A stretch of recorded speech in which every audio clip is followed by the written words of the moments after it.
Cher. Il s'inquiète. Et le Maroc, c'est pour quand? Un rire sec, cruel, résonna. Le Maroc, c'est fini, petit. Maintenant, c'est l'heure de la réalité. Ton talent ne vaut rien. Ce qui vaut quelque chose, c'est l'argent. Le silence tomba, lourd. Cher comprit enfin. Il n'était pas un espoir du football. Il était une marchandise. On a appelé ta mère. Elle sait où tu es.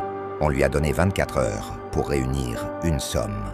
Si elle ne paie pas, tu ne verras plus jamais le soleil de Yumble. Cher raccrocha, les mains moites. Le montant réclamé était astronomique pour sa famille. Sa mère, la courageuse vendeuse de poissons, ne pourrait jamais le réunir. La prison du silence, les heures qui suivirent, furent une descente aux enfers. La peur se transforma en une rage froide, alimentée par la honte d'avoir cru.